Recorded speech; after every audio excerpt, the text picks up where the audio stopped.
call him America's boyfriend. His face was known everywhere, from South Dakota to Saudi Arabia. Those mischievous eyes, that lovable teenage grin, the lock of blonde hair over his forehead. Remember First Love, his most popular movie? His freckled face was on billboards everywhere in 4 colors. Dickie Keith, that bad boy who steals your heart.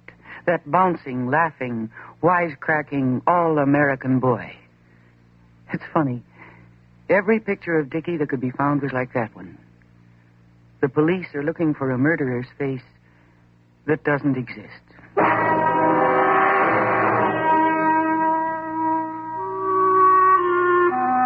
When he came into the kitchen that morning, I didn't know whether to laugh or feel sorry for him.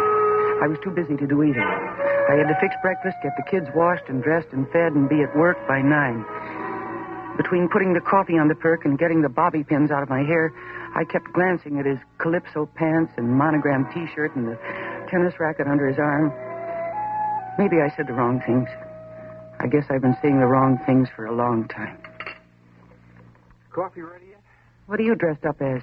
Juvenile delinquent? Oh, I got a call from the studio yesterday. I told you, Harry Landman wants to see me. What's he got, amnesia? Did he forget the last picture you made was so bad it smelled up the theaters before it was taken out of the can? Just black for me.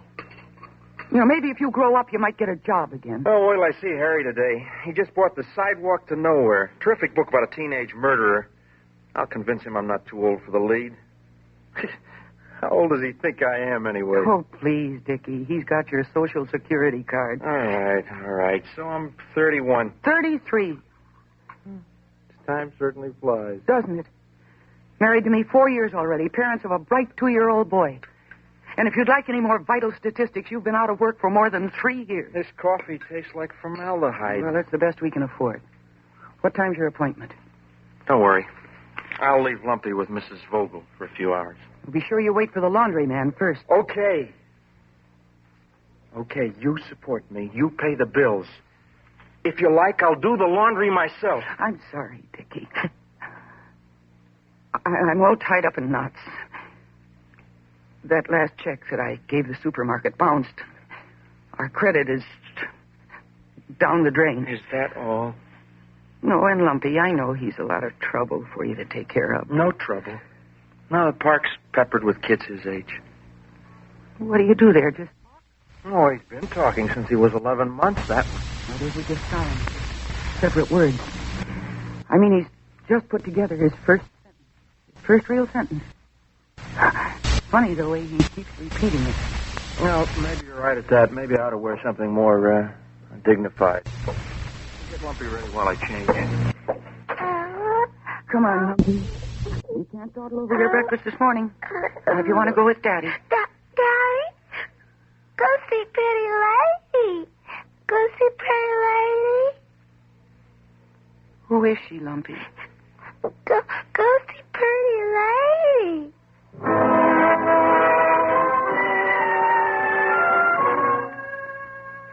The first time he said it was a week ago. It hit me right between the eyes. His first sentence. Something to cherish, to put in his scrapbook with his first tooth and a curl from his first haircut. His first sentence. Go see Pretty Lady. It burned in my mind all day long. But it burned deeper that night when Mrs. Vogel delivered Lumpy herself. Dickie hadn't picked him up as he was supposed to.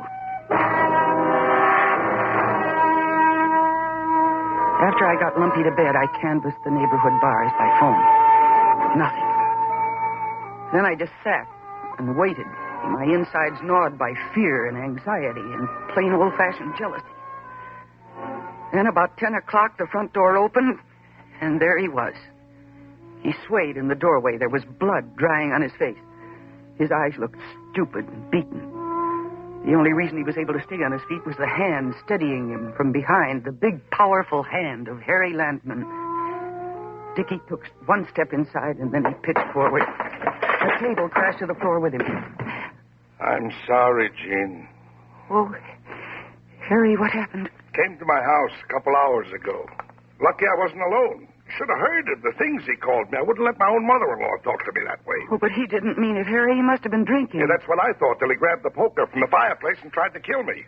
Me, who feels like a father to the boy. He tried to kill you. Me and my houseman had to beat him right down into his shoes before he quit trying. Oh, he must have been drunk. Oh, he's out of his head. I could put him away for 10 years for this. Harry, what did you tell him at the studio this morning? The truth, once and for all, that he's washed up. Now, if you're smart, you'll get him out of this town, take him back east where he can be himself. Himself? Where he can grow up, where he can get a job without his pride getting all mixed up in it. Here in Hollywood, he can't stop being America's boyfriend. He's turning into a full-fledged schizophrenic, a homicidal maniac. You're afraid of him. Of Dickie. I'm telling you, he's dangerous. He tried to kill me. That's really funny. You're afraid of this thing you created, this lovable, tap-dancing monster, this horrible spirit of youth. You're blaming me? For years you kept him a teenager. You didn't let him grow up. You made this stunted thing out of him because there was money in it. He made plenty of money himself, And he didn't spent it faster than he made it. Oh, he lived apart all right. It was cute how irresponsible he was. Look, Gene, I'm not arguing with you. I'm telling you. Get him out of my hair. Take him back east anywhere. But do it inside of 24 hours. Or what? Well, I'll bring charges against him for assault with intent to kill. You're forgetting something, Harry. I'm only his wife. I don't have much influence with him. 24 hours. He's got other attachments in Hollywood besides his family. Another woman? Yeah. Who? I don't know. I heard about her from somebody. Somebody who won't talk. Well, that's a problem I can't help you with, Gene. That's strictly your problem. Just remember, 24 hours or I'll charge him with attempted murder.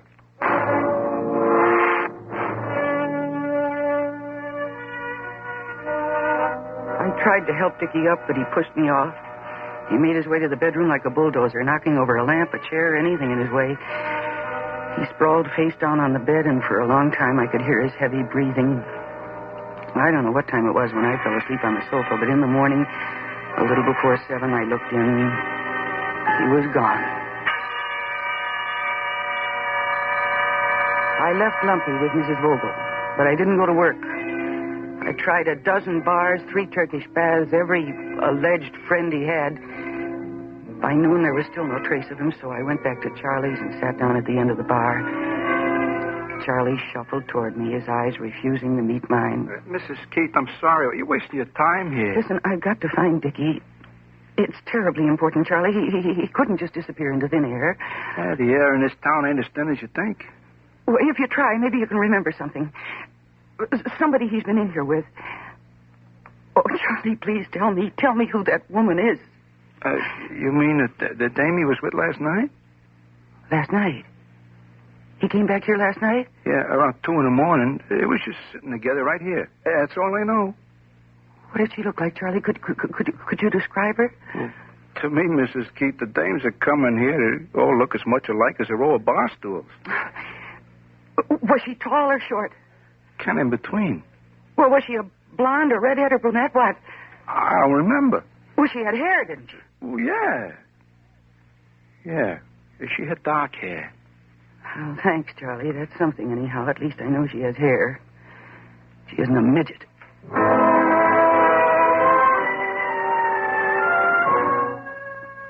At 5 o'clock, I gave up.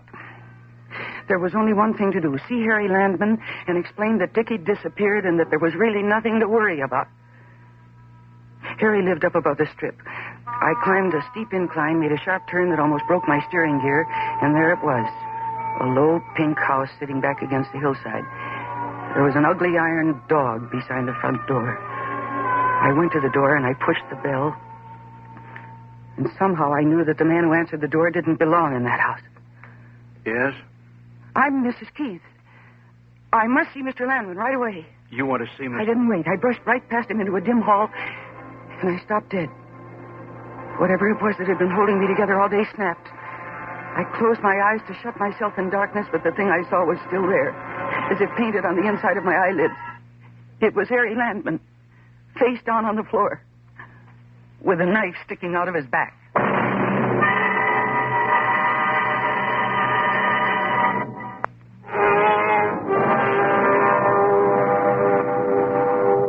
It was a beautiful knife.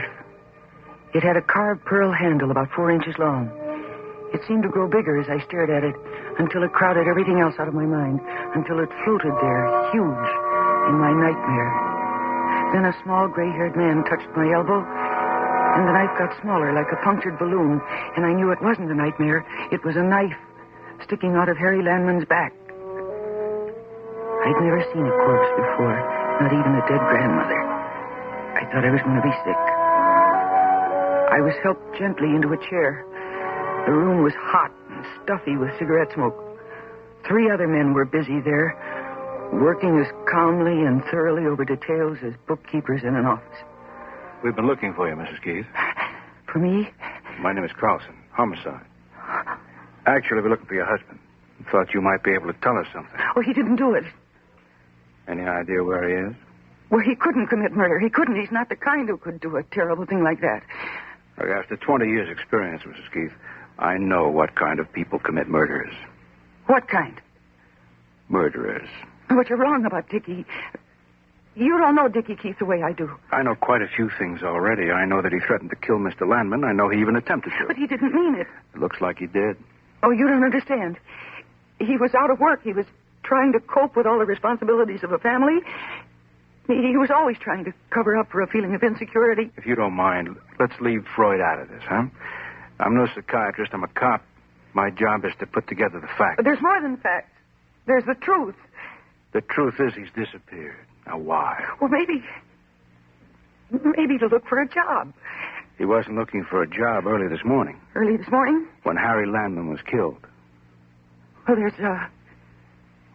there is somebody who knows where Dickie was then. Who's that? It's a woman. And you've got to find her. What's her name? I don't know. Can you give us any information about her? Description? She has dark hair and she's medium height. Well, go on. That's all I know. Mrs. Keith, that description fits about half the women in this town. Yes, but there must be some way that you could trace her. Don't count on it, Mrs. Keith. That knife's been identified by Mr. Landman's secretary.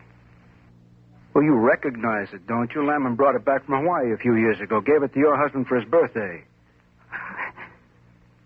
Listen, I know how she can be traced. I know how she can be traced. Mm-hmm. That woman who can prove that Dickie's innocent. No, there's somebody who has seen her, who knows her. And if Lumpy sees her again, he'll recognize her. Okay. Just tell me who Lumpy is, and I'll go have a talk with him. No, you can't. Why not? Because he can't talk. I mean, he's a 2-year-old. It's my child. Oh, now, look, Mrs. Keith. No, you've got to listen to me. Since I got a job, Dickie's been taking care of him. Well, don't you see, he was meeting her somewhere, but he had Lumpy along. And she made quite an impression. The pretty lady, that's what Lumpy calls her. His first sentence, he's just learning to talk, and that's the first time he put a kind of sentence together. Go see pretty lady, that's what he says whenever he knows that Dickie's taking him out. Well, if he sees the pretty lady again, he can identify her. Don't you see, we could take Lumpy to the park where Dickie took him every single morning, and we could start from there. It's a chance. Maybe 1 in 1,000, but it's worth trying. Mrs. Keith, this beats anything I ever heard in 20 years on homicide. Every case, we get crazy information. We get tips from psychopaths, confessions from cranks. But this beats All right. the whole... All right, I'll find her myself. I will. I'll find her myself.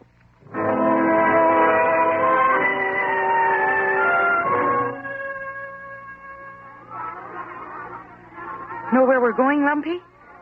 To see the pretty lady. With Daddy? No, just us. Go see pretty lady. Uh-huh. Now, which way, Lumpy? Which way do we go? Go see pretty lady.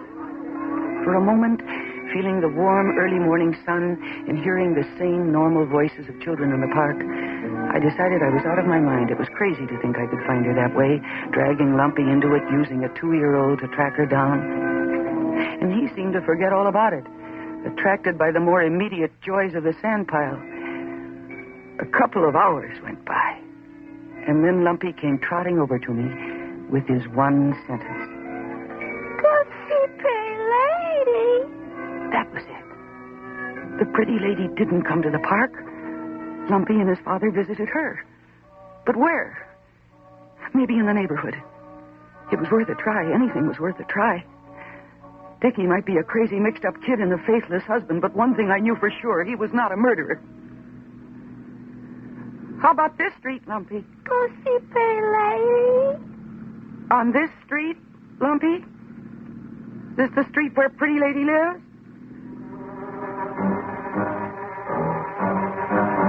I turned up cross streets, I circled blocks, I drove on until Lumpy began to get restless and lose interest. How about this street, Lumpy? Darling, when we get to the Pretty Lady, do you know what we're going to have? Chocolate ice cream and marshmallow cookies and toys? Hey, lady! Where? I slammed my foot down on the brake. The way Lumpy bounced off the seat, the way his eyes got wide with expectation, I knew that I was in luck. He pulled me like a puppy on a leash. He pointed to a house across the street, an old house. The downstairs was used as an interior decorator studio. Hey, lady! We were just getting out of the car when I swung Lumpy around and slammed the door. The woman coming out of the house was a pretty lady, all right. It's a very pretty lady of medium height with dark hair. As soon as I left Lumpy with Mrs. Vogel, I hurried back. The sign downstairs read, Maurice Byrne, Fine Interiors. I went in. A tall man with a blunt nose came toward me. The deep, regular waves in his yellow hair must have taken plenty of time and attention. And he had an off-balance smile like a man with something stuck in his teeth. Good afternoon. I'm looking for the woman who lives upstairs. I don't remember her name. Upstairs? Yes. There are 3 apartments upstairs. 3. One is occupied by Joe Courtney, an electrician. He threw his wife out a few months ago. I don't think she's back yet. Well, what about the other 2? Well, there's Farley McLean and his wife. Is she an attractive woman? The last time I saw Mrs. McLean, she had an ugly gash running the length of her throat and up one side of her face, as if someone had slashed her with an axe. With an axe? There are a couple of old hams who get an occasional bit part in pictures. They're always practicing makeup. Don't go near them at night. No, the woman I'm looking for, she has dark hair. Oh? A beautiful woman with an expensive look? You know her? Not yet. She's new here. She still ignores me, which should give you an idea of how discriminating she is. So I wonder if you could tell me her name and where I could get in touch with her right now. I'm afraid not. How do I know you're not serving a summons or maybe a bill collector? Oh, no, it's nothing like that. This is something very personal, but it's terribly important. Really, I must find her for her own good, as well as for somebody else's, somebody that she can help. And if I don't find her, the police will. Her name is Alice Evans. She's a model at Maison Chic, the exclusive dressmaker.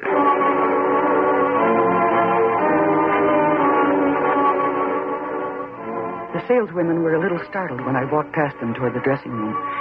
The way my hair was blown, I looked like a neglected sheepdog. She glanced up at me from a long mirrored table where she was putting the finishing touches on her street makeup. Yes? I'm Dickie's wife. Congratulations. Who is he? Oh, please, I know everything. And you're the only person who can save him. Save him from what? I know you don't want to get mixed up in this, but Dickie's facing a murder charge, and you've got to tell the police that he was with you when Harry Landman was killed. What is this, a gag? You've got me mixed up with a couple of other women. Please, I'm only thinking of Dickie. I don't know your husband. I never laid eyes on him. If you care anything about him... Me? Why did you pick on me? Of all the women in this town, why me? If you don't go to the police, I will, and I'll tell them everything. I tell you, I don't know your husband. I never saw him. I never spoke a word to him. I understand how you feel, You but... do. Then be a good girl and go away. Listen, if you don't want to get involved, your name might be kept out of it. I'm sure that the police would cooperate. Just tell me, where were you and Dickie that night? You're raving mad. If I could find somebody else who saw him there, you won't be dragged into this at all. I'm getting out of here. No, not till you tell me what happened. Oh. My head throbbed. I remembered the lovely crystal bottle in her hand, and then a couple of saleswomen were helping me to my feet. I was reeking of cologne and spattered with broken glass, and Alice Evans was gone.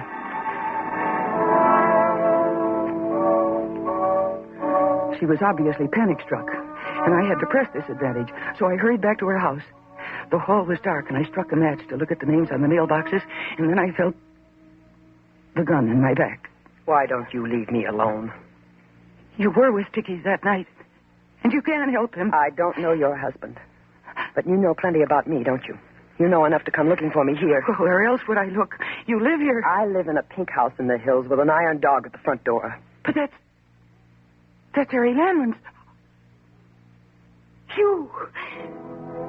The door seemed closer as if it moved. The door from the hall to Maurice Byrne, Fine Interiors. It was crazy and desperate and clumsy the way I knocked the gun aside and got through the door. Hurry! Oh, hurry, get the police. She killed him. Don't be silly, Mrs. Keith. She's the first one the police checked and double-checked. They know she was in Las Vegas that night. Lock the door, Alice. You said there was nothing to worry about. There isn't. Why did she come here looking for me? I'm not sure. I can't figure out what she knows. You said there wouldn't be any suspicion. You had a made-to-order fall guy, a perfect dupe. Fall guy? Dickie? You're a clever woman, Mrs. Keith. I don't know how you managed to trace Alice here, but it was clever. In a suicidal way. I've seen you somewhere long ago. Of course. In one of Dickie's early pictures. He came walking by here with Lumpy a few months ago. The first time I saw him in years. And I know why he kept coming back. He was lonely. He needed somebody sympathetic to talk to. About how he hated Landman. How Landman had given him a dirty deal. And one day he brought in that beautiful pearl-handled knife. Here. Wanted to know if it was worth $50, if I could use it in some decorating scheme. Then you killed Landman. It was you. $50. Such ingratitude. A knife that Harry Landman gave him as a birthday present. Do you know how much that knife was worth to Alice and me? $200,000. Left by her late, unlamented husband. And who would believe Dickie? Of course, it wasn't as decorative as, say, this silver candlestick. Oh, no. I'm sorry you traced her here. No. Sometimes the less people know, the smarter they are.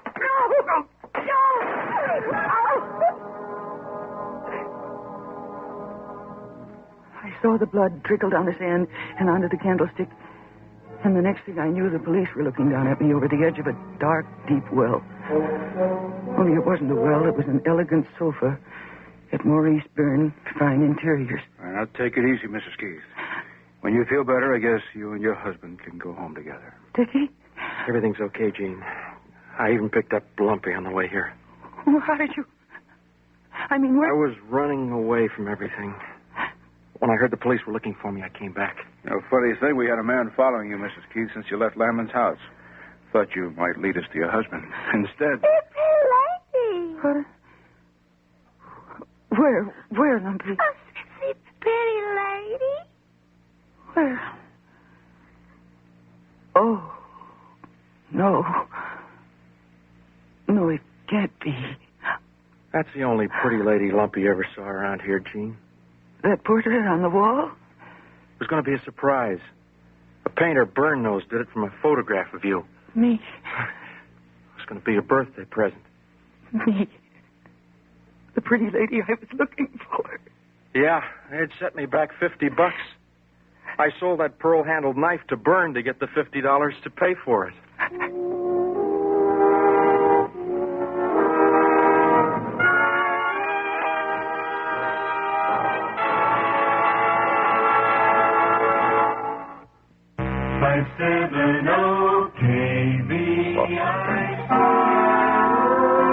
In which Miss Mercedes McCambridge starred in America's Boyfriend.